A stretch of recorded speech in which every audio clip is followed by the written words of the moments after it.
Buenas tardes, vamos a empezar. Si bien ya habíamos visto un poco acerca de este laboratorio, estamos grabando, sí. Vamos a ver el último ensayo, que es el ensayo de corte directo, el cual me sirve para determinar tanto el ángulo de fricción como la cohesión interna, el ángulo de fricción interno, perdón, como la cohesión del material, ya en caso de que nuestro suelo tuviera cohesión. Entonces, como punto de partida tenemos que la resistencia al corte de una masa de suelo es la resistencia interna por área unitaria que la masa de suelo ofrece para resistir la falla y el deslizamiento a lo largo de cualquier plano dentro de él. El estudio de la resistencia al corte es necesario para analizar los problemas de estabilidad de taludes, capacidad de carga, presiones laterales sobre estructuras de retención de tierra, etc. Para la mayoría de los problemas de la mecánica del suelo es suficiente aproximar el esfuerzo cortante sobre el plano de falla como una función lineal del esfuerzo normal. O sea, la gráfica de esfuerzo de corte de que propusieron Moore y Coulomb, ¿ya? El ensayo de corte directo consiste en hacer deslizar una porción de suelo respecto a otra a lo largo de un plano de falla ya establecido mediante la acción de una fuerza de corte horizontal que se va incrementando. Se va incrementando a medida que el área se va disminuyendo. Si bien la velocidad del ensayo es constante, la fuerza que estoy aplicando, a medida que voy disminuyendo, se van separando, entonces va a ir disminuyendo la sección de corte, entonces eso es lo que hace que se incremente el esfuerzo de corte. Este ensayo nos permite encontrar tanto la cohesión como el ángulo de fricción del material. Ahí tenemos los equipos que se utilizan para el ensayo de corte directo, la cámara o caja de corte directo que se pueden apreciar, consta de dos secciones, una queda fija en el equipo y la otra va a ser desplazada. Se utilizarán piedras porosas, placas ranuradas, tanto perforadas como no perforadas, en caso de que se trabaje con diferentes condiciones de drenaje, ¿ya? El ensayo básicamente consiste en aplicar un esfuerzo normal, constante, y un esfuerzo de desplazamiento horizontal que hace que se genere el esfuerzo de corte. ¿Bien? Aquí tenemos una máquina de corte directo muy similar a la que contamos en el laboratorio. Acá se coloca las pesas para aplicar el esfuerzo normal y el equipo contará con un motor que hará que nosotros controlemos la velocidad y que irá empujando a la parte superior de la muestra, en lo cual empezará a generarse el esfuerzo de la falla por corte. Podemos verlo aquí en la imagen de la derecha, un esfuerzo normal, la caja de corte directo que está en dos porciones, una queda fija, la otra es desplazada, entonces habrá un desplazamiento, y a medida que se vaya desplazando, la sección de contacto cada vez va a ir disminuyendo. Por eso que si bien la velocidad del ensayo es constante, como la sección va disminuyendo, eso hace que incremente el esfuerzo de corte, ¿ya? Pues si no sería constante el área. El instrumento empleado para realizar el ensayo de corte directo es el aparato de corte directo. Lo han visto quienes han ido al laboratorio, es ese equipo que está allá arriba al lado derecho de la pizarra, ¿ya? Si bien nosotros ya no contamos con un panel digital, ya está introducido en el software del equipo, se cuenta con deformímetro electrónico, LVDT, tanto para medir desplazamiento vertical como la velocidad o el desplazamiento horizontal, ¿ya? Lo normal para cuando uno va a realizar una prueba, al mismo tipo de suelo ensayarlo 3 o más veces, si es necesario, ¿ya? Bajo distintas cargas normales, pero manteniendo la velocidad de corte. Así, de esa manera, nosotros podemos hacer una gráfica de esfuerzo normal versus resistencia al corte. La muestra de suelo se deformará con la aplicación de una fuerza a velocidad controlada, generando un plano de ruptura. Mediante este ensayo podemos entrenar de una forma más o menos precisa y rápida las propiedades de resistencia de los materiales, ya sea en condiciones de drenadas, no drenadas, consolidadas, no consolidadas. Existen tres variaciones de tipo de ensayo de corte directo. Está el consolidado drenado, el consolidado no drenado, el no consolidado no drenado. Entonces, el ensayo no consolidado no drenado, el corte se inicia antes de consolidar la muestra bajo la carga normal. Aplicamos una fuerza normal y empezamos a hacer el ensayo, ¿ya? Si el suelo es cohesivo y saturado, se va a desarrollar un exceso de presión de poro. Obviamente porque como estamos comprimiendo el suelo, además de traccionarlo, el agua va a buscar expulsarse de alguna manera, y con una arcilla la permeabilidad es bastante lenta, entonces va a generar presión de poros internos en el suelo, lo que hará que varíe el resultado del ensayo comparado con las otras pruebas. Tenemos el ensayo consolidado no drenado. Se aplica la fuerza normal, se observa el movimiento vertical del deformímetro hasta que el asentamiento se detenga y recién podamos aplicar la fuerza constante. ¿Ya? Por lo general, primero para hacer un ensayo consolidado no drenado, si hablamos del suelo cohesivo, hay que realizar el ensayo de consolidación para saber con qué carga nosotros vamos a poder consolidar la muestra, ¿ya? Y a partir de ahí empezar a hacer el ensayo. Ensayo consolidado drenado, la fuerza normal se aplica y se demora la aplicación del corte hasta que se haya desarrollado todo el asentamiento. Se aplica a continuación la fuerza cortante tan lento como sea posible para evitar el desarrollo de presiones de poros en la muestra. La ventaja de las arenas es que si uno realiza la prueba de corte directo, cualquiera de las tres condiciones me debe dar los mismos resultados. Son muy parecidos. No ocurre así en las arcillas en suelos cohesivos, ¿ya? Mucho tiene que ver el hecho de las presiones de poro que se generan en el interior, si se pueden disipar o no a medida que se está aplicando el esfuerzo de corte. En el caso de suelos arenosos, hay velocidades ya establecidas, se llama la permeabilidad, de cuánto debe ser la velocidad de corte, ¿ya? Y en el caso de suelos que tengan alto contenido de arcilla, la velocidad mucho va a depender del ensayo de consolidación, ¿ya? Entonces, la velocidad no es constante ni para el tipo de suelo, ni para el tipo de ensayo. Va a depender de las condiciones del suelo, ¿ya? Entonces, en el caso de suelos cohesivos, mandará lo que es el ensayo de consolidación. Hay una ecuación en la norma para determinar o para que me da los rangos de velocidades en los cuales yo puedo trabajar. Y en el caso de las arcillas depende mucho del ensayo de permeabilidad, pero el valor de rango de velocidad no es muy disparado, muy variado comparado cuando se analiza una arcilla. Condiciones drenadas y no drenadas. Los conceptos de condición drenada y no drenada son fundamentales para entender el comportamiento de los taludes, especialmente en formaciones arcillosas. La condición drenada o no drenada depende de la velocidad con la que el agua pueda moverse hacia adentro o hacia afuera del suelo, comparado con el tiempo en el que el suelo soporta una carga de cambio. El objetivo de analizar las condiciones de drenaje es determinar si una carga es capaz o no de producir presiones. Condición drenada. Se dice que una condición es drenada cuando el agua es capaz de fluir de hacia afuera, hacia adentro de la masa del suelo, si es sometida a una carga y no se producen presiones de poro. Esto se debe a que el agua puede moverse libremente al aumentar o disminuir el volumen de vacíos como respuesta a un cambio de condición de carga. Condición no drenada. Se dice que es una condición no drenada cuando el agua no es capaz de fluir en el momento en el cual se está aplicando una carga sobre el suelo. Por lo tanto, se van a generar presiones de poro, porque el agua intentará escapar, pero como no puede salir rápidamente, entonces es una fuerza interna que está generándose. Esto se debe a que el agua no se puede mover libremente como respuesta a la tendencia al cambio de volumen de vacío por acción de carga, y si la carga se aplica muy rápido y la permeabilidad del suelo es muy baja, puede producirse la condición no drenada. Si la carga se aplica lentamente o la permeabilidad del suelo es alta, generalmente se produce una condición drenada. Ensayo de corte directo sobre arenas y arcilla saturada. La caja de corte directo que contiene la muestra del suelo es generalmente mantenida dentro de un recipiente que se llena con agua para saturar el espécimen. Una prueba drenada se lleva a cabo sobre un espécimen de suelo saturado, manteniendo la velocidad de carga suficientemente lenta de manera que el exceso de presión de poros del agua generada en el suelo se disipe completamente por drenaje.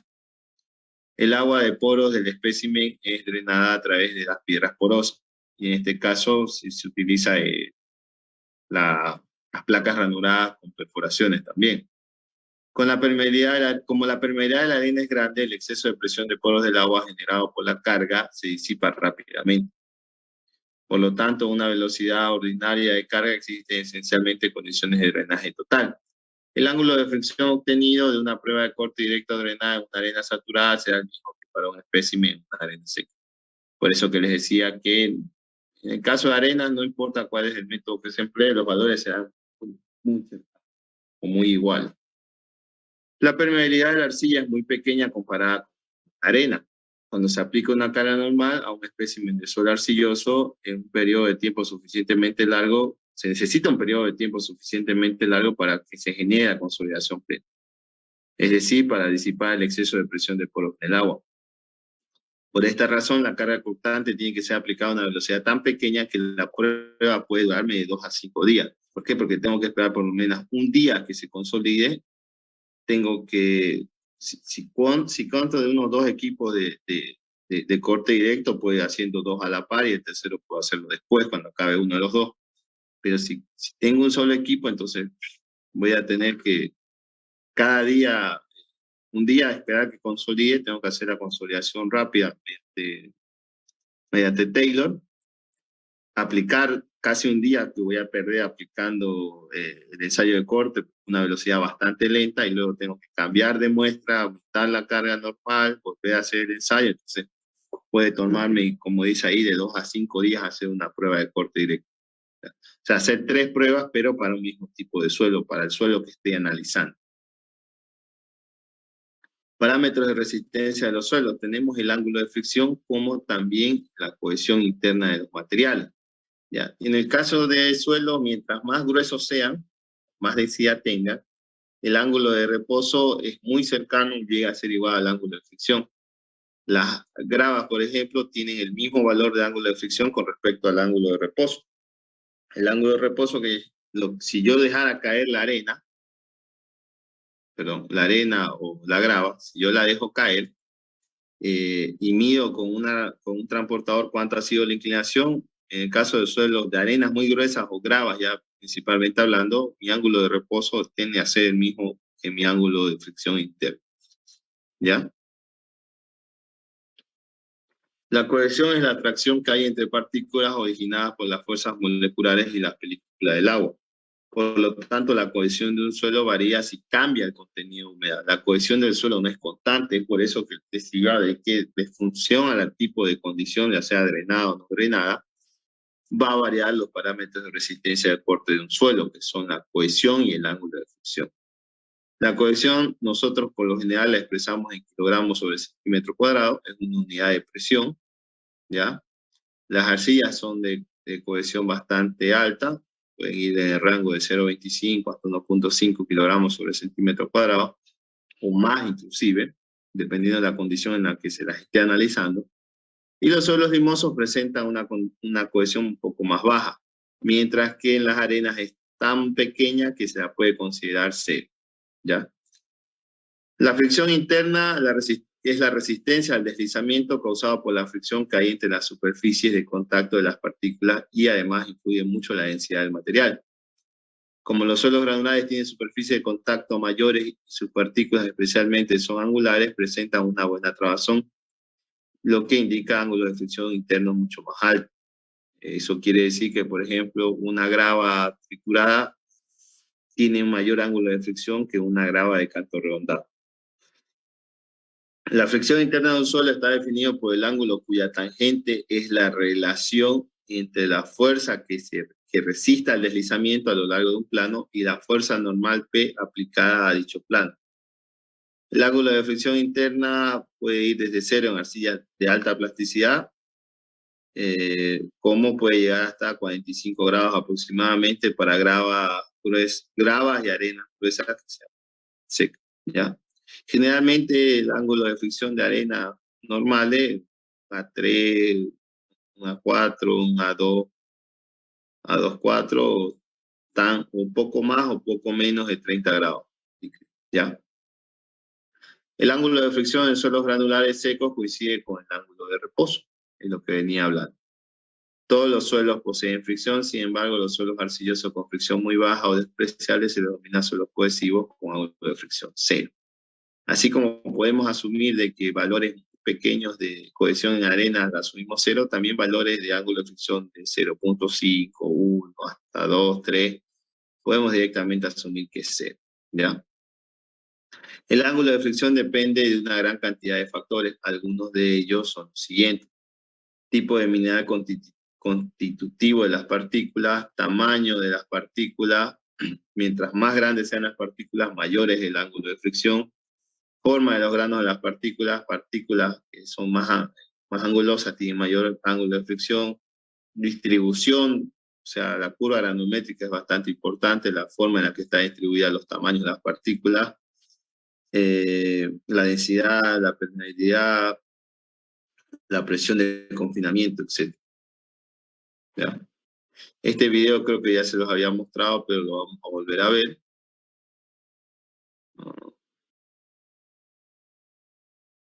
¿Ya? Para que vean o comprendan el fenómeno de cuándo considerar o por qué se considera a corto plazo a un suelo trabajando con condición drenada y no drenada.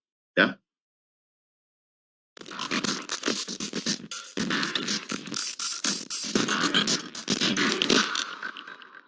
Hola, bienvenidos nuevamente a nuestra sección de Trivial Técnico. Muchísimas gracias por escucharnos. En esta oportunidad quisiera hablar de la resistencia al corte de un suelo, específicamente de la resistencia al corte drenada o sin drenar. El planteamiento de este vídeo es qué resistencia al corte debemos emplear en el análisis técnico, si la drenada o la sin drenar. ¿Por qué esto es importante? Porque para cada una se proporciona una resistencia que es completamente distinta a la otra. Y la selección de la resistencia equivocada puede producir un desastre. El ejemplo clásico es el siguiente: tenemos el ingeniero A, que está en la obra dedicado a la producción, y el ingeniero B, que está en la obra dedicado a la interventoría o a la inspección de la obra. Para el ingeniero A, el comportamiento del relleno de terraplén es drenado. Para el ingeniero B, el comportamiento del terraplén es no drenado. Entonces, esperamos que después de este vídeo ustedes tengan los criterios para tomar la decisión correcta y elijan una u otra resistencia. Y ahora un mensaje de nuestros patrocinadores, que en este caso somos nosotros mismos. En el caso de los trabajos de la palabra, podemos colaborar. Por favor, en vivo, debemos emplear si la drenada o sin la drenar para el análisis geotécnico de un proyecto. En principio, cualquier suelo puede comportarse de una manera u otra, dependiendo de dos aspectos: de la velocidad de la carga y de la permeabilidad del suelo. Esto nos genera una gran distinción. En principio, tenemos que entonces separar los materiales entre materiales gruesos y materiales finos, y ambos separados de una forma muy clara. ¿Por qué? Porque los materiales gruesos, compuestos por arenas y por gravas, y los materiales finos, compuestos por materiales de tipo línea y arcilla, tienen una permeabilidad muy distinta. Los materiales gruesos tienen una alta permeabilidad, mientras que los finos tienen una baja permeabilidad. De la misma forma, a los materiales gruesos los consideramos normalmente drenados y los materiales finos los consideramos normalmente no drenados.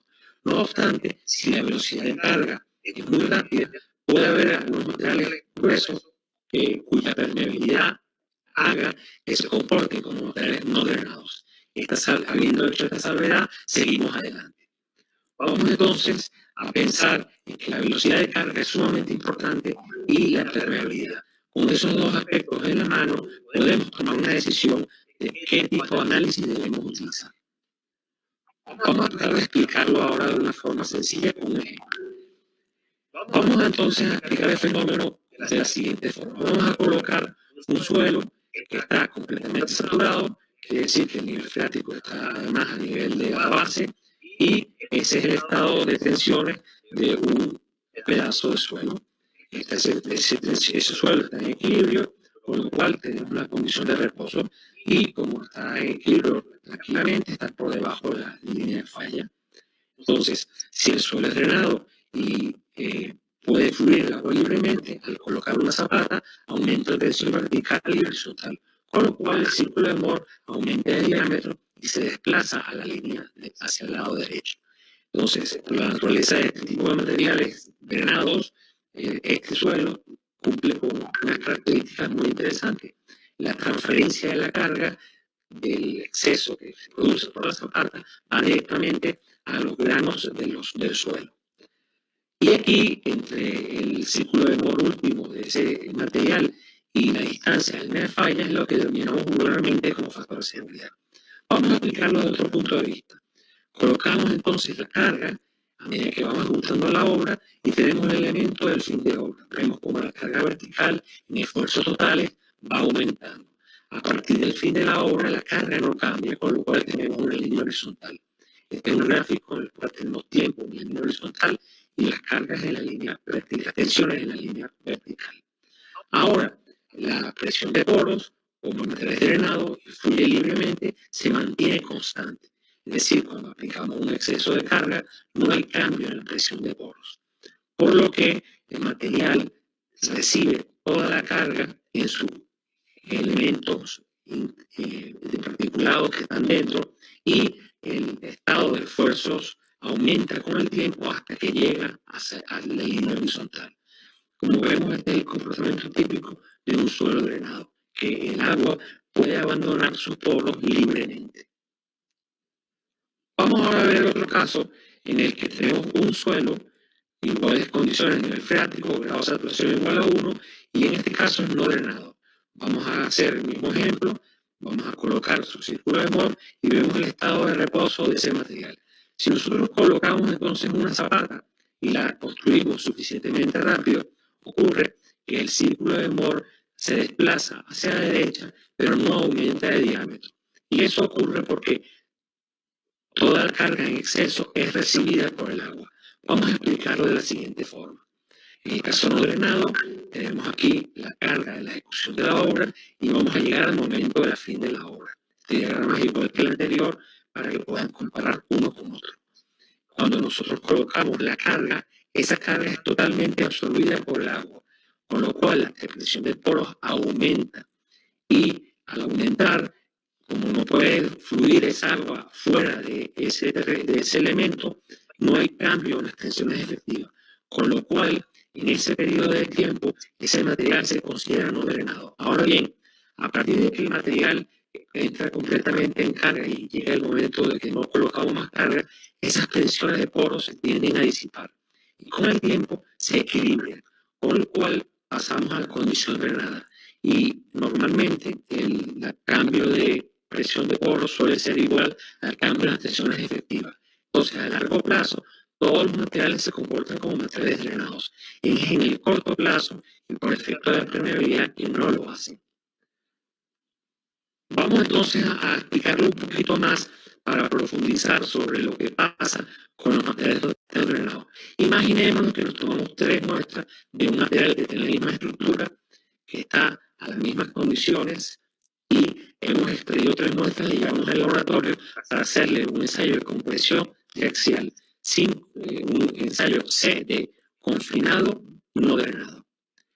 Esta sería la línea de falla drenada, y aquí tenemos el primer ensayo, en el cual aplicamos una carga alrededor de la muestra y después aplicamos un esfuerzo vibratórico o una carga vertical hasta que se rompa.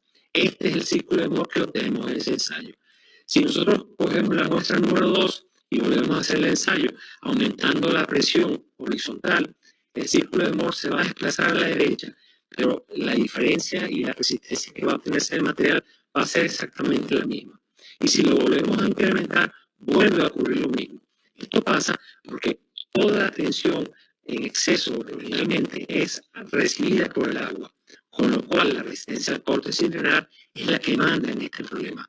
No aumenta los esfuerzos efectivos. Y este es el caso en el cual tenemos la línea de falla no drenada en comparación, fíjense ustedes, con la línea de falla drenada.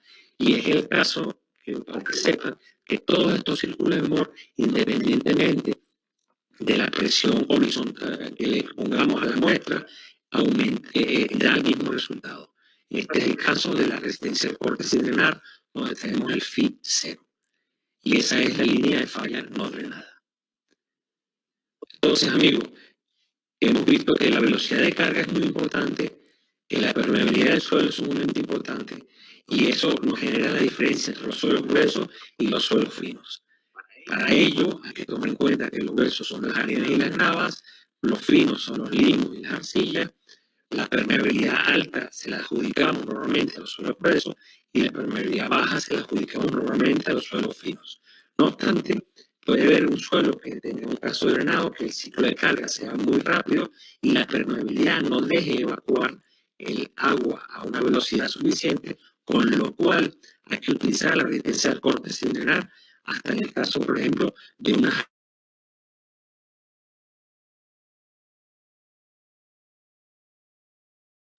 Ya, mientras van entrando sus compañeros, definamos fecha del segundo parcial. ¿Qué les ha dicho el ingeniero? ¿Cuándo lo de su práctico ese, para cuándo sería? ¿O no les ha dado fecha todavía?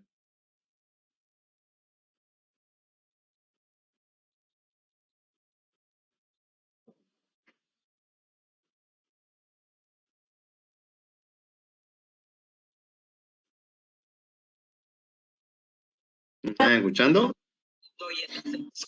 No dio fecha todavía. Ya, ni tampoco lo mandó. Eso también está sorprendiendo. Sí, no dijo nada. Ya, van a hacerlo, no complicarle la vida. Eh,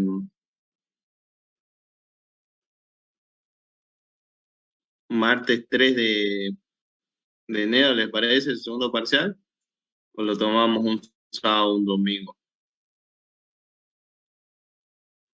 Un domingo. Ah, sábado. Domingo ya no. No va el domingo 8. Pero ahí me la pide para el lunes 9, así que me complica a mí. No puede ser domingo, ¿sí? No. Más seguro que me va a pedir el lunes 9, porque él presenta siempre temprano su nota. Su defensa, le apuesto que va a ser el miércoles 4. Estoy más que seguro que eso. ¿Tu Ya, examen, Mario, sería virtual o presencial? presencial. Ah, ya, presencial. Sábado 7 de enero. ¿Está bien? ¿A qué hora sería? A ver, Eso definimos después. ¿Están de acuerdo con el día o no les da para volver a lo que ya? Supongo que tienen que estar aquí porque ya es época de finales. Está belleza, está belleza. Ya. La auxiliatura ya no tienen a esa fecha. La auxiliatura acá en esta semana. Así que pueden sábado. Eso lo fijamos el horario después. Presentación hasta el viernes. Lo voy a subir los laboratorios hasta el viernes 6 de... Los últimos 4 que faltan hasta el viernes 6 de enero. ¿Ya? Para no tenerlos estresados ni Navidad ni... Bien. En eso quedamos entonces. Ya ha entrado la mayoría. El sábado 7 de enero es el parcial, ¿no? Sí, conmigo, el segundo parcial. Ah, ¿El ok, segundo gracias. parcial va a ser de los últimos 4 laboratorios? Sí. Ya, gracias. Compresión inconfinada, veleta. El otro es penetrómetro y este aquí. ¿Ya? Ah, y los datos de la veleta y de este igual se los tengo que pasar. Bien. Sigamos entonces.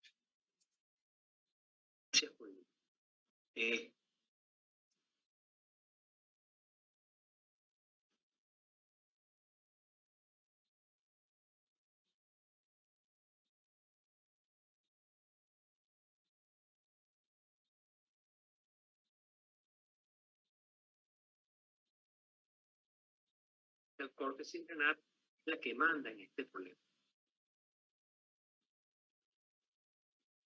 No aumenta la fuerza efectiva. Y este es el caso en el cual tenemos la línea de falla no drenada en comparación, fíjense ustedes, con la línea de falla drenada. Y es el caso, que, para que sepan, que todos estos círculos de Moore, independientemente de la presión horizontal que le pongamos a la muestra, da el mismo resultado. Este es el caso de la resistencia al corte sin drenar, donde tenemos el FIT 0. Y esa es la línea de falla no drenada. Entonces, amigos, hemos visto que la velocidad de carga es muy importante, que la permeabilidad del suelo es sumamente importante, y eso nos genera la diferencia entre los suelos gruesos y los suelos finos. Para ello, hay que tomar en cuenta que los gruesos son las arenas y las gravas, los finos son los limos y las arcillas, La permeabilidad alta se la adjudicamos normalmente a los suelos gruesos y la permeabilidad baja se la adjudicamos normalmente a los suelos finos. No obstante, puede haber un suelo que tenga un caso drenado, que el ciclo de carga sea muy rápido y la permeabilidad no deje evacuar el agua a una velocidad suficiente, con lo cual hay que utilizar la resistencia de corte sin drenar, hasta en el caso, por ejemplo, de unas arenas sucias con limos. En el caso de los finos, casi siempre es el caso de no drenados. Ahí no hay mucha distinción ni ninguna diferencia. Bueno, amigos, espero que esto les haya sido útil. Acuérdense de los dos aspectos importantes de esta presentación. Para elegir drenado o sin drenar, hay que elegir la velocidad de carga y entender la permeabilidad del suelo donde estamos. Muchísimas gracias por su atención. Entonces ahí pudieron ver cuándo es que uno tiene que, o se debe considerar la condición drenada, no drenada, por qué los suelos trabajan en corto plazo como no drenados y en el largo plazo como drenados, ¿ya? Que es muy importante en el tema de estabilidad de taludes principalmente. Bien, ahora sigamos con el ensayo de corte directo.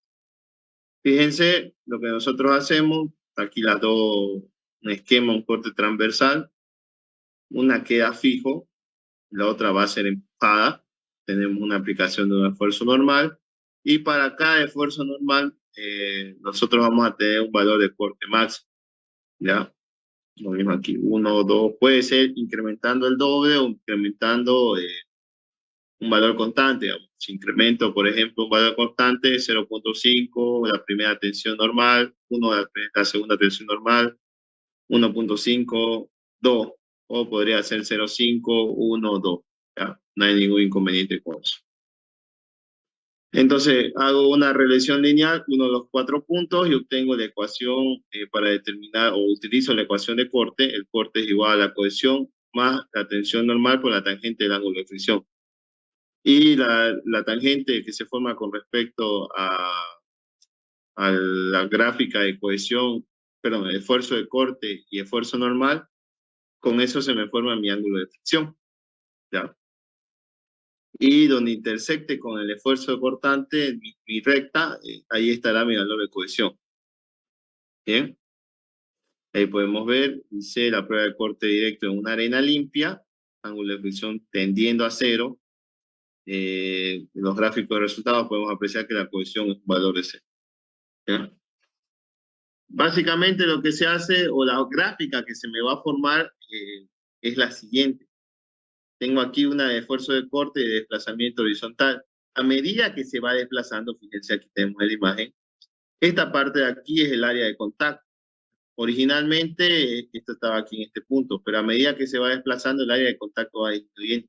Si bien la fuerza que yo estoy aplicando con la velocidad con el motor es constante, como el área de contacto va disminuyendo, eso hace de que la fuerza que esté aplicando se distribuya sobre menor área. Entonces, eso es lo que me genera de que incremente el esfuerzo de corte hasta un punto máximo en el cual llega a fallar. ¿Ya? La gráfica para poder determinar uno de estos 4 puntitos es el siguiente. Fíjense, desplazamiento versus esfuerzo de corte. Va a ir subiendo, va a ir subiendo, va a ir subiendo, va a ir subiendo hasta un punto máximo en el cual llega a fallar y obviamente empieza a bajar, a descender, porque ya no está soportando, ya no puede incrementar o sea, ya empieza ya falló, entonces empieza ya a generarse pérdida, o sea, el suelo ya no puede mantenerse en contacto, la cara externa con perdón, la cara superior con la cara interior, y obviamente empieza a fallar, ¿ya? ¿Qué es lo que compone la cámara de corte o la caja de corte directo? Fíjense, aquí tenemos la caja de corte directo, ahí están las dos partes. Tendrá una placa base acanalada en el caso de que y perforada si fuera en condición drenada, una piedra porosa, otra placa ranurada, una probeta o la probeta de suelo, mejor dicho, se saca de un anillo de tipo como el de consolidación, si se extrae muestra inalterada, otra placa ranurada, piedra porosa y finalmente el pistón de carga. Y ahí tenemos. El pistón de carga donde se aplica la fuerza normal, una tapa metálica, la muestra y a medida que se va empezando el ensayo se va desplazando. La parte inferior queda fija en el equipo y la superior empieza a deslizarse. Ahí tenemos la primera sección de la cámara de corte directo, o la caja de corte directo. Fíjense, esta va a ser ensayada en condición no drenada, porque la placa canalada no tiene perforación, ¿ya? Se enrasa, se corta la masa de suelo, se coloca papel filtro, piedra porosa, pistón de carga. Ahí fíjense, aquí se puede observar las dos mitades. Para que puedan encajar perfectamente se colocan unos tornillos y al momento de antes de empezar el ensayo, por ejemplo, si van a consolidarla, los tornillos tienen que estar ahí. Pero cuando ya empiezan con el ensayo, ya se retiran estos tornillos para que se pueda deslizar la caja, la parte superior, ¿no? Aquí tenemos el mecanismo para colocar la carga o el nivel o el esfuerzo normal. Fíjense que tiene que haber una carga o un esfuerzo normal muy similar al ensayo de consolidación, ¿ya? Lo que hacen este de aquí,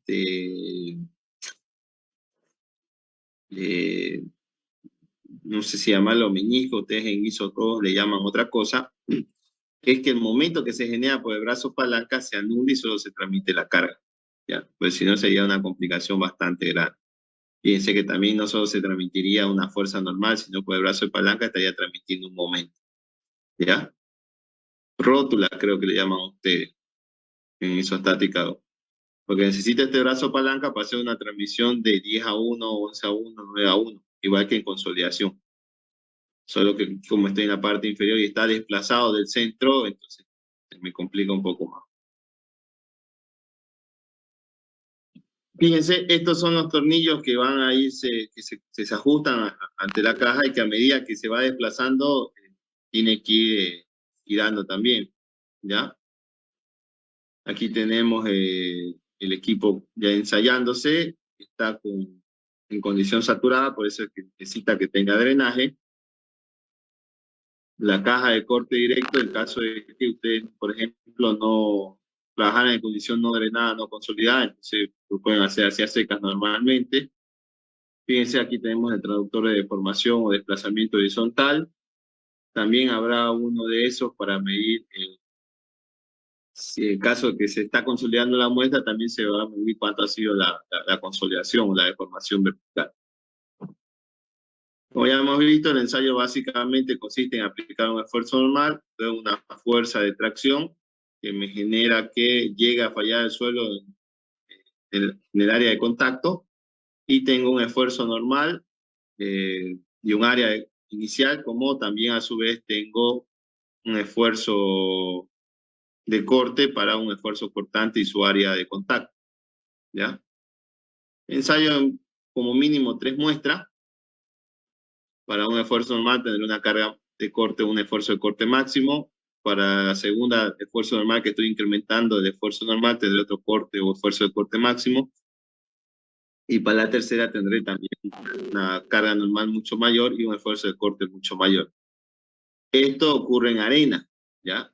Por ejemplo, es un esquema de una arena con presencia de material fino, ¿ya?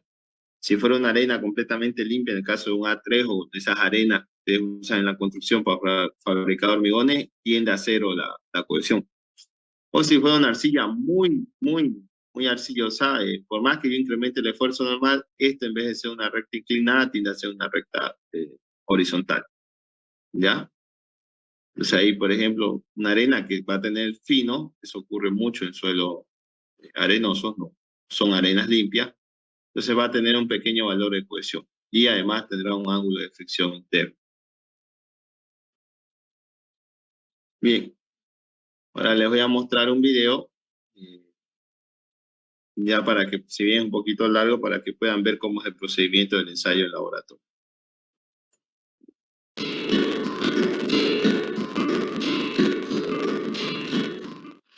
Bueno, pues ahora con ayuda de Cristian y de Héctor vamos a hacer otro ensayo. Es ensayo de corte directo.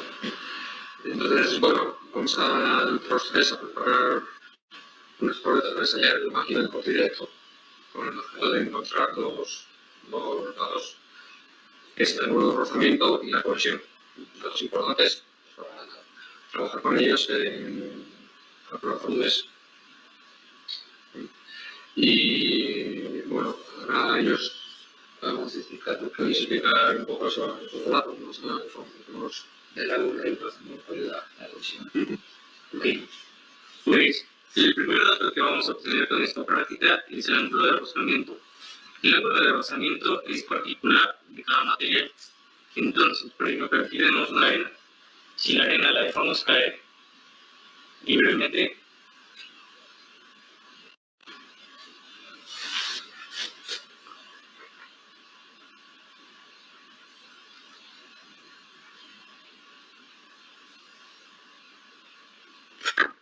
como nos podemos dar cuenta, dejamos caer diferentes cantidades de arena, no sé, diferente altura, lo que sea, pero la arena es el mismo material, entonces mantiene un mismo ángulo de rozamiento. Se puede conocer como la fricción entre las partículas de arena.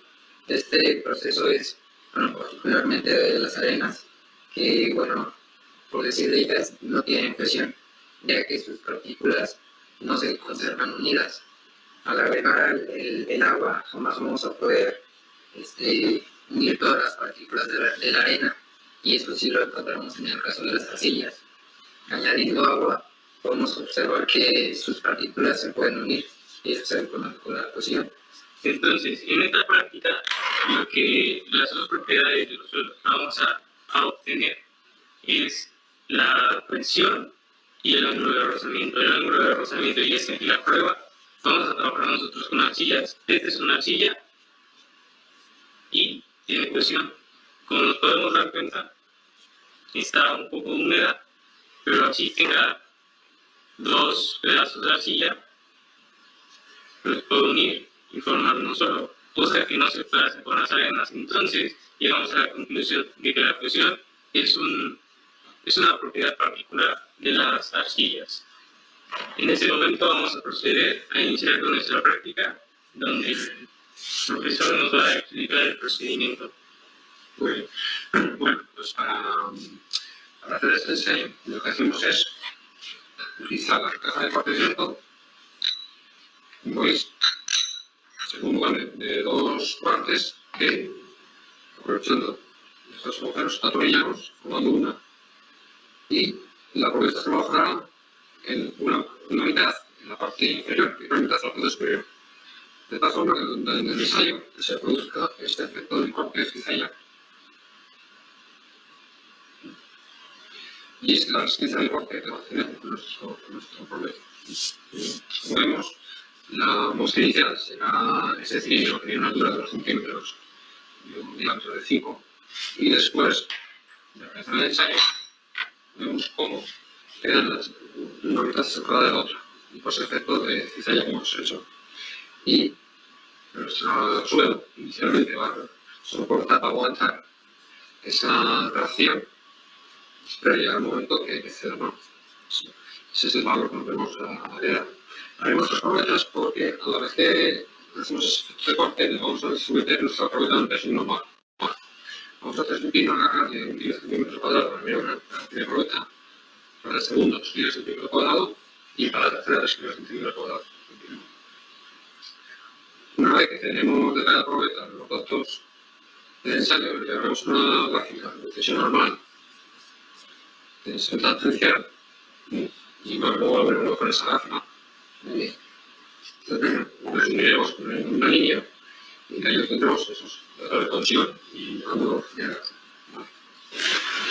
Este ensayo, vamos a hacer 3 tipos de ensayos, porque el considerado drenado, el considerado no drenado. Considerado que no existe, pues mira, vamos a dejar nuestra probeta, una vez haya llevado su casa de corte, sumergida en la máquina de agua. Y lo dejaremos un día. Entonces, de esta forma vamos a consolidar toda la probeta y ya con una carga vertical. Después de 24 horas, nuestra probeta habrá perdido un poquito de vida de esa carga vertical. Entonces, con las construcciones gráficas obtendremos una velocidad de rotura a la que vamos a enseñar posteriormente. Esta velocidad de rotura puede ser muy lenta. Entonces haremos un consolidado ordenado para que no deje esa parte de rotura se genere la rota, o bien consolidado no drenado. En este caso la velocidad aún más rápida para que no haya drenaje. Entonces en este caso vamos a hacer uno rápido. No consolidado no drenado. Vamos a preparar la probeta, vamos a meter a esta tensión normal y vamos a iniciar la fase de rotura. En este momento vamos a iniciar el procedimiento de nuestra prueba, que es No consolidada, la consolidada no drenada. Para lo que tenemos una muestra de suelo, la carga de corte, la carga de corte y el anillo biselado, bueno, pues puede ver. Tenemos un ser consolidado en la que la probeta va a estar convertida en agua, pues bueno, lleva estas cargas porosas en el interior para que haya el drenaje de la que se da. Y luego, por un ensayo y otro, estas calzas que comentan nuestros compañeros pueden ser estas chapas ranudadas perforadas en el caso de que vaya con la voz, para que dentro de esos ojalillos se drene, o si no hay drenaje, simplemente serán estas placas aclaradas. Pero bueno, para hacer este ensayo, vamos a partir también de una muestra de ciudad. Pues ha llegado de un sondeo, aquí le hemos quitado su recinto, ¿vale? Y en este caso vamos a hacer una preparadora por exclusión. Es decir, nuestros ensayos ellos hicieron muy bien el ensayado, ayudaron a ensayado, y en este caso vamos a hacerlo por exclusión, también partiendo de la muestra de empleado. ¿Exclusión qué es? Pues ayudados de estrenillo, biselado, es decir, veis en el extremo una forma como de corte, sin filo. Lo que hacemos es extrusionar, es la palabra que se denomina este gesto. Hacer como clavar el anillo sobre el tejido. De tal manera que en el interior se va a quedar alojada nuestra probeta. Ahora ya colocar el interior de la caja. Bueno, yo utilizo la medida y el cuchillo. Como son dos probetas, pues bueno, voy a hacer yo la primera. O sea, para ver que hay los saques y no voy a usar. En caso, sí, es muy sencillo. La primera lo voy a manejar como yo. Veo muy preparados. En el laboratorio.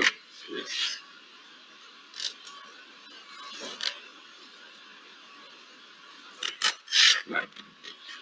He quitado un poquito para hacer una pared paralela y hago un recorte y esas relaciones. Por ayuda de este anillo, lo resuelvo aquí y hagamos el efecto.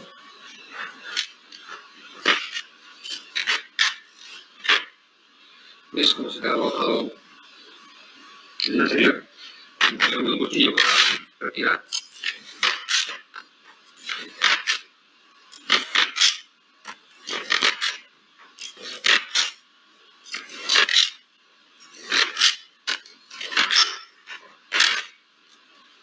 Sigo realizando una sencilla, relante.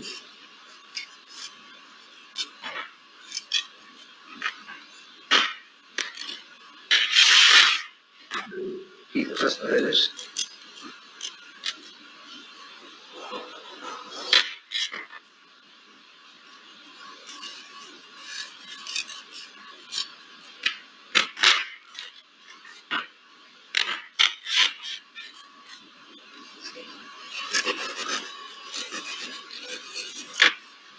Tendremos la primera ¿vale? Previamente hemos pesado el anillo. Es decir, porque ahora lo que hacemos es pesarlo por el dentro.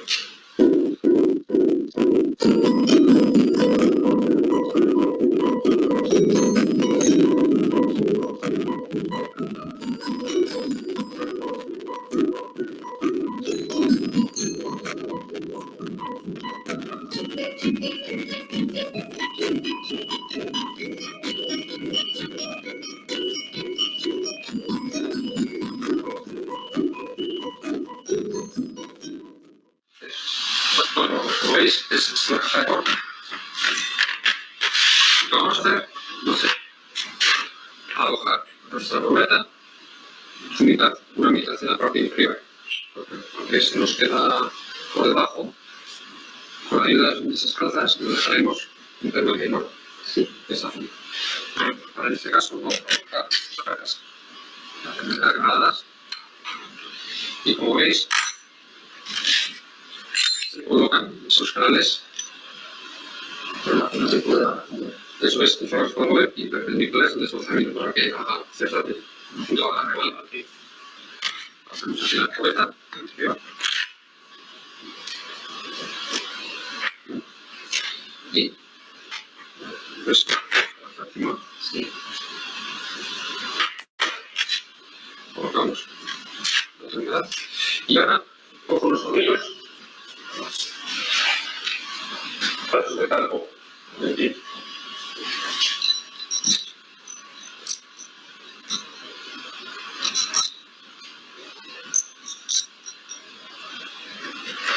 Coloco otra placa agregada con los canales, permito esa dirección del instrumento.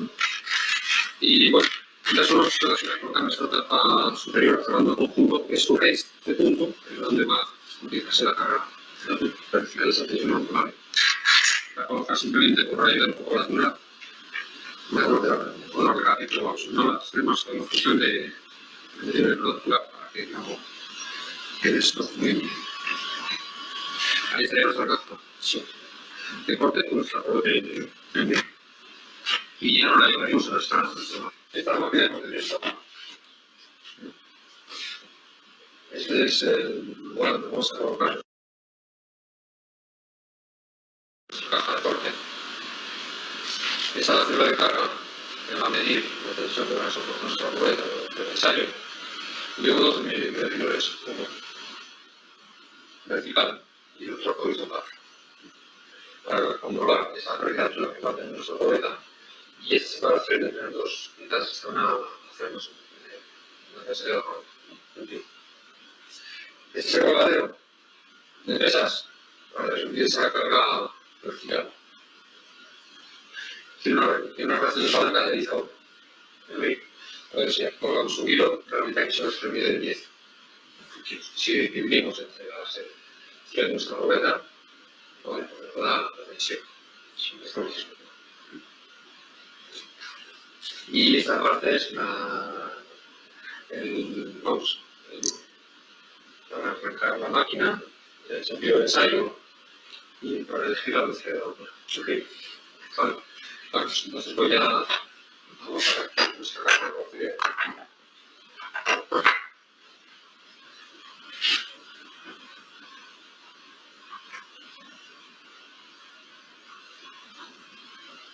Vale.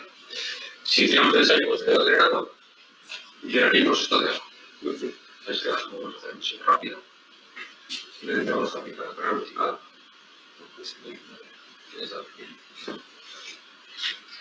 Ajustamos aquí con estos dos papeles de carga. Vale. Y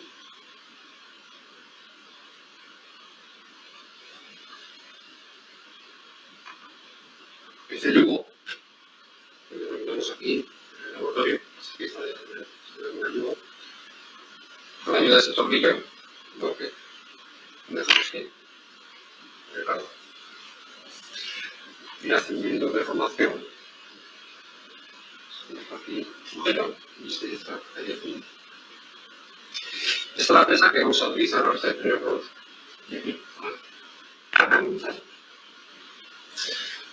Se me olvidó comentar una cosa. Cuando hemos hecho la explosión de la ruleta, para prepararla, hemos dejado material fuera del propio suelo. Eso lo ponemos una muestra para obtener ruletas. Es una ruleta que tenemos que tener en mente. Sí, vale. Entonces ahora mismo estaría nuestro ensayo para arrancar. Iremos al ordenador a meter datos, pero lo más importante que hacer es estos tornillos que tienen las dos cajas, separarlos, claro. Separarlos, porque a ver, si hacemos el ensayo con los tornillos puestos, pues se puede mandar el tornillo a la máquina no sería el corte del material, sería el corte del conjunto de datos. Vamos a buscar una presión normal de 1.300 cuadrados. Y bueno, nosotros nos piden nuestra probeta de ensayos con su altura de su diámetro. La altura que hemos dicho que en milímetros son 20, y el diámetro que nos pide en milímetros son 5. ¿De acuerdo? Sí. Bueno, ahora está el todo preparado y lo que vamos a hacer es asegurar que el ensayo colocar esa carga vertical. ¿Vale? Y podría ser iniciar ahí el ensayo.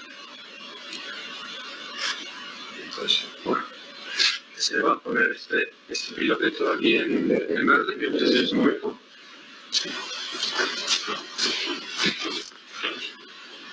Listo. Se inicia el ensayo. Aquí sobre esta manivela vemos cómo se está haciendo el desplazamiento de nuestra vida superior del corte.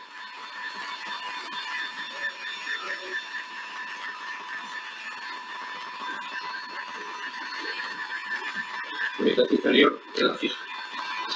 La mitad superior es la fija. Es la pantalla de nuestro ensayo. Entonces, marcando el número de información. Y luego la tensión. Esa tensión adecuada. Esa es la parte de nuestra correcta.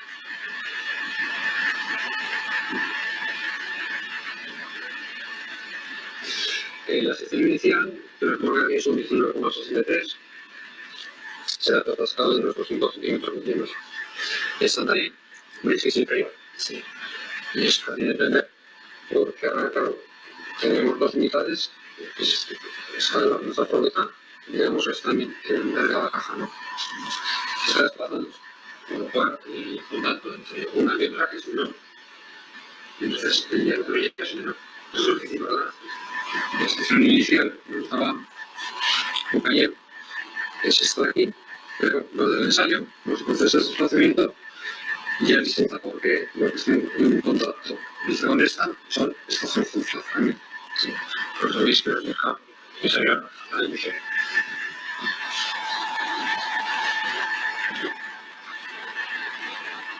Ese dato de la tensión que nos emerge. La persona sabe dividir la fuerza. Ahora mismo tenemos un 15 y 34. Y por esta, entre la siguiente instantánea, incluso de 3. Y se emisión notando 0,1, son 0%, 0,9 tiene un sol. Sí. Bueno, pues como vemos, ahí podemos apreciar el resultado de la prueba de corte directo, ¿no? Como una mitad de los separados, soportando una tensión hasta que llega un tratamiento. Aplicando esa carga normal. Y si la primera probeta, haremos dos más. Ahora, investigando a fabricar las probetas llamas, y arribaremos con la primera procedimiento a ensayar. Y una vez que hagamos 3, ya podemos obtener datos reales de este ensayo. Datos, esta es la primera. Y ahora vamos a realizar la segunda. Muy bien. Bueno, pues ahora vamos a revisar la segunda probeta. Bueno, recordando los pasos anteriores de nuestra testigo muestra, vamos a hacer un corte para después pasarlo por distribuirlo por medio de este anillo. Lo que voy a proceder ahora es a cortar parte de esta muestra.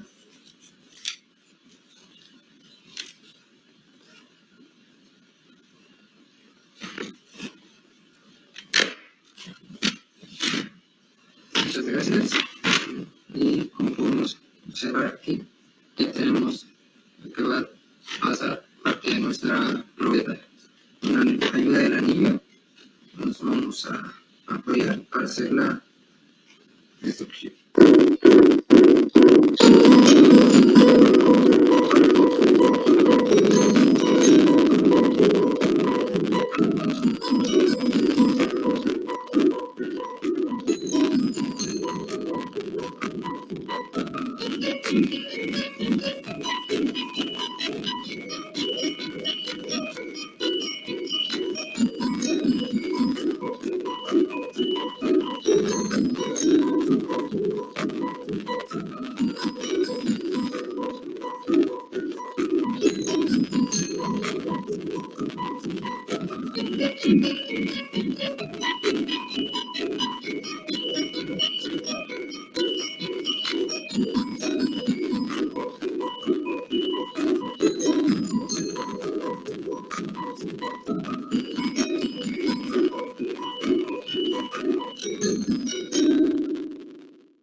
Ya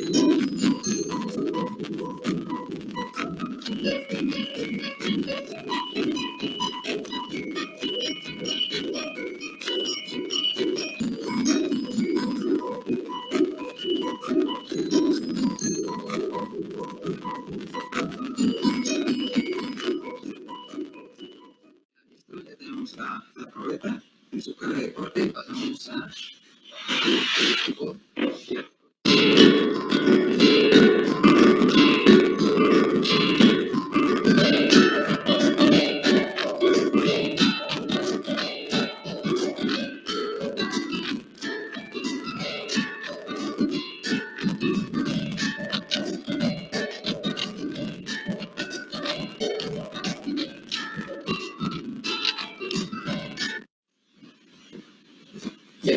Ya voy a dar casi para ver. Vale, listo. Dale.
Bien, vamos entonces con lo último. Les voy a mostrar una planilla Excel que les voy a pasar con otros datos.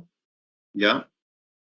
Fíjense, el ensayo es una arena 1-2-4, un ensayo no consolidado, no drenado. ¿Ya? El ancho, estamos utilizando una caja de corte directo de sección cuadrada, ancho de 6, por lado 6 centímetros, área inicial 36 centímetros cuadrados, peso de la muestra 367 gramos, altura de la muestra 2.3 centímetros, el volumen 82.8 centímetros, peso de la muestra 317, la velocidad del ensayo 0.5 milímetros por minuto. Como es una arena y es un ensayo no consolidado, no drenado, entonces se puede hacer de manera rápida. Cargas normales, la primera carga 0.48, la segunda carga 1.03 y por último la tercera 2.01. Podemos decir que la primera es 0.50 para hacerlo más sencillo, de 1 y de 2. Aquí tenemos las deformaciones en función a la velocidad del ensayo. Como es una caja cuadrada es mucho más fácil determinar cuánto ha sido la carga de corte. ¿Ya? Tensión normal, carga normal versus el área inicial de la muestra y la tensión cortante, la carga de corte versus el área de la muestra, que en este caso ya es el área que va a ir disminuyendo conforme vamos haciendo el ensayo. Fíjense, aquí tenemos la carga máxima para la muestra, el esfuerzo de corte máximo para la muestra 1, 0.176 kilogramos sobre centímetro cuadrado, para la muestra 2, de 1 kilogramo sobre centímetro cuadrado, 0.387, y para la carga 3, perdón, la muestra 3, con una tensión normal de 2 kilogramos sobre centímetro cuadrado, el esfuerzo de corte máximo fue de 0.615 kilogramos sobre centímetro cuadrado. Tenemos una gráfica de deformación versus esfuerzo de corte. La primera para 0.50 kilogramos sobre centímetro cuadrado de esfuerzo normal, 1 kilogramo sobre centímetro cuadrado de esfuerzo normal y 2 kilogramos sobre centímetro cuadrado de esfuerzo normal. De ahí vemos cómo va variando la gráfica de esfuerzo versus deformación, esfuerzo de corte. Finalmente tenemos la gráfica o la circunferencia donde se genera la circunferencia de Moore, tensiones normales versus tensiones cortantes. Fíjense, tenemos la tensión normal 0.50, 1 y 2 kilogramos sobre centímetro cuadrado. Y tenemos la tensión de corte máximo 0.17, 0.176, 0.387, 0.615. Originalmente tenemos esta gráfica aquí. Si unimos los tres puntos, le damos unir ecuación. Generar una regresión lineal entre los tres puntos. ¿Ya?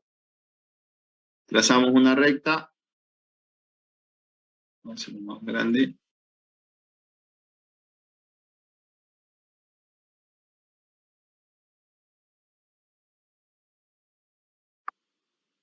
Fíjense, ahí tenemos el punto donde inicia la cohesión. ¿Ya? Tenemos la ecuación de la recta para poder determinar nuestros valores. Aquí tenemos, si encontramos la tangente del ángulo, podemos determinar el ángulo de cohesión. ¿Ya? Podemos cambiar esta ecuación.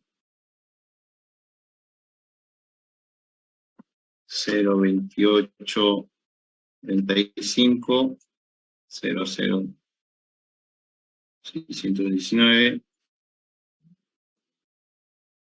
¿Ya? Si X vale 0.5, ¿cuánto valdría? Si X vale 0.5, ¿cuánto valdría Y? ¿Alguno puede calcular?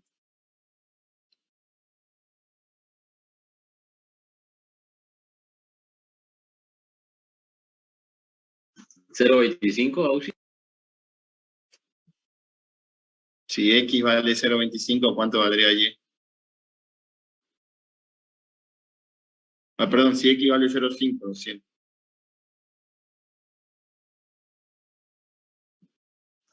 Y sería 0,2036.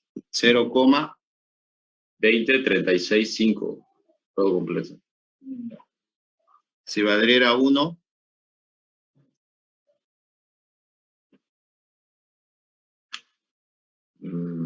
0.3454.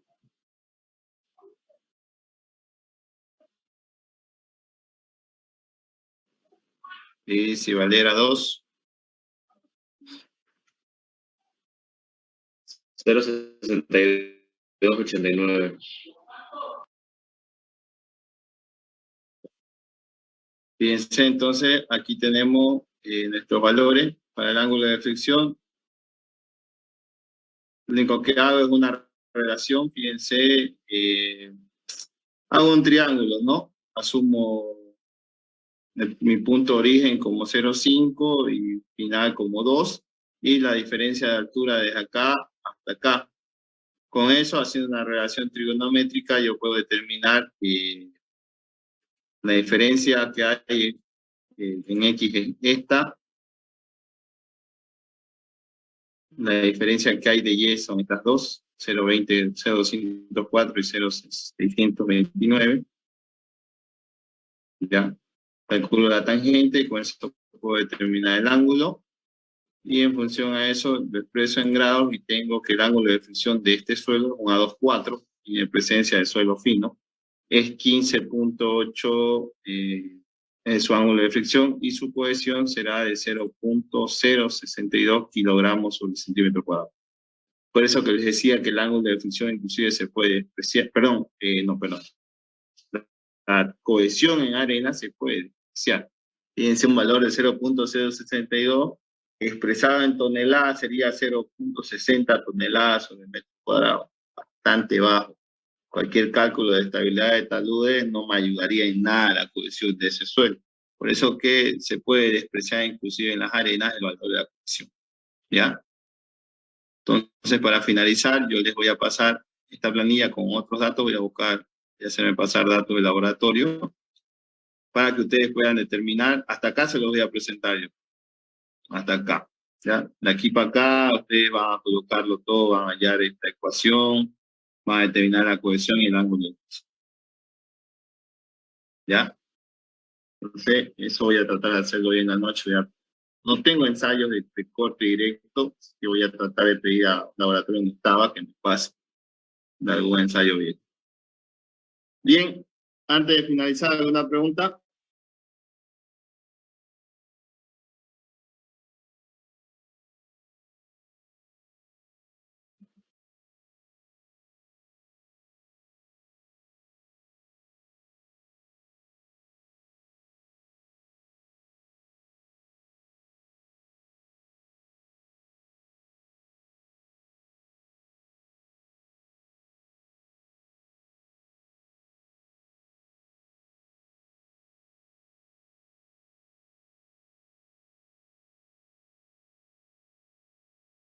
Bien, si no hay preguntas, entonces hasta aquí sería el avance, hasta aquí va a ser su examen, ¿ya?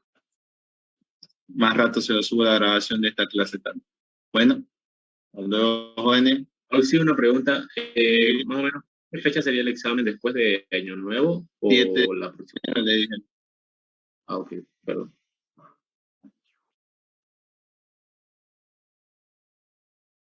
¿Ya? Bien, jóvenes, hasta luego, nos vemos.